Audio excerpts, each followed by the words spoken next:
দর্শক এই বিষয়ে আমরা আরো জানবো। কমলাপুর রেল স্টেশনে যুক্ত হচ্ছে সুলতান মাহমুদ আরিফ এবং রাজশাহীতে আছে আবরার শাহেদ। শুরুতে যাব কমলাপুরে। আরিফ, কি অবস্থা? যেহেতু একদিন ট্রেন বন্ধ ছিল, এই অবস্থায় ঠিকঠাক মতো ট্রেন ছাড়ছে কিনা? না, ট্রেন এখন পর্যন্ত আসলে নির্দিষ্ট টাইমে না ছাড়ারই অভিযোগ করছেন যাত্রী যারা রয়েছেন তারা, এবং তারা বলছেন যে প্রত্যেকটা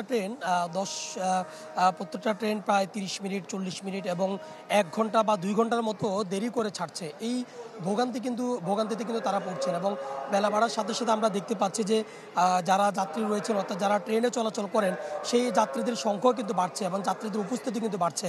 তবে বাড়তে গিয়ে তারা অনেকে বলছেন যে ঠিক 9টা ট্রেন আসলে কয়টা ছাড়বে, 10টা ট্রেন কয়টায় ছাড়বে সেটি কিন্তু তারা জানেন না, এবং তাদের যে সময়সূচি সেটির মধ্যে কিন্তু হেরফের ঘটছে এমনটি বলছেন।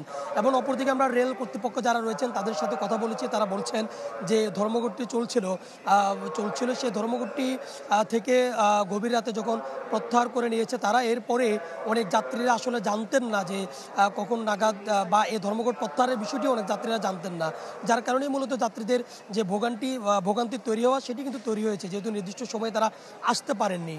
এবং অপরদিকে যারা নির্দিষ্ট সময়ে এসেছেন তারা বলছেন যে তারা এসে ট্রেন পাননি।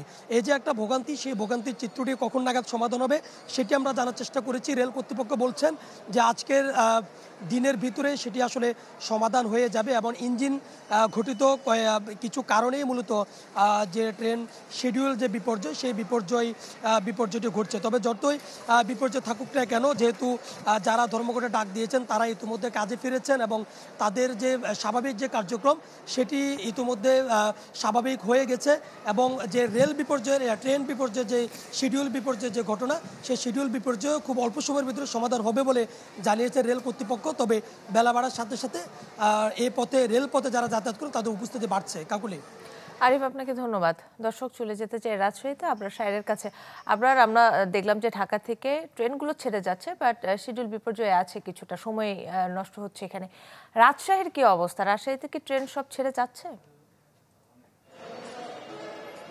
আর কাবেল বাংলাদেশের একমাত্র ইউএল এবং ভিডি সার্টিফাইড কেবল, যা এ গ্রেড এলএমই রেজিস্ট্রেশন।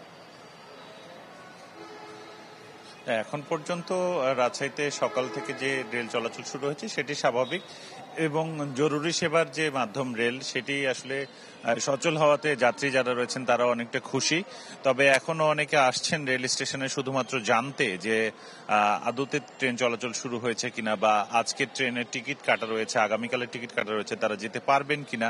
বিলম্বের কথা যেটি বলা হচ্ছে, রাজশাহীতে সকাল 6টায় যে ট্রেনটি খুলনার উদ্দেশ্যে যাওয়ার কথা সাগরদাড়ি, সেটি ছেড়েছে 6টা বেজে 10 মিনিটে। এছাড়া 6টা 40-এর যে ঢাকাগামী মধুমতি এক্সপ্রেস সেটি ছেড়েছে 6টা 50 মিনিটে। বনলতা এক্সপ্রেস 7টাতে ছাড়ার কথা, 35 মিনিট লেট ছিল। সিল্ক সিটি এক্সপ্রেস 7টা 40-এ ছাড়ার কথা, সেটিও কিন্তু 10 মিনিট মাত্র লেট ছিল। এছাড়া সকল ট্রেনই সময়সূচি অনুযায়ী সময় ধরেই গেছে। তবে এখন পর্যন্ত কোনো ট্রেন রাজশাহীতে ঢোকেনি, কারণ ঢাকা থেকে যেগুলো ছেড়েছে সেগুলো দুপুরের পরপরই বা দুপুরে রাজশাহীতে ঢুকবার কথা। তো এই রেল কর্মকর্তা এবং এখানে যারা রয়েছেন স্টেশন সংশ্লিষ্ট, তারা বলছেন যে এই 10 মিনিট বা 15 মিনিট যতটুকুই থাকুক না কেন বিলম্ব, সেটি আজকের মধ্যে মেকআপ হয়ে যাবে।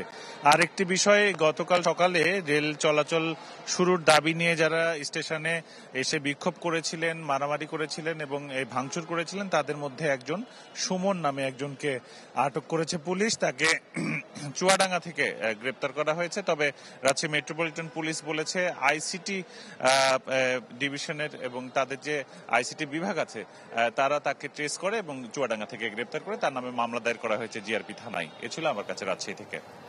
আবরার, আপনাকে ধন্যবাদ। দর্শক, রেলের রানিং স্টাফদের ধর্মঘট প্রত্যাহারে সকাল থেকে সারা দেশে শুরু হয়েছে ট্রেন চলাচল। রাজধানী থেকে এবং রাজশাহী থেকে সহকর্মীরা যুক্ত হয়েছিলেন, জানাচ্ছিলেন বিস্তারিত।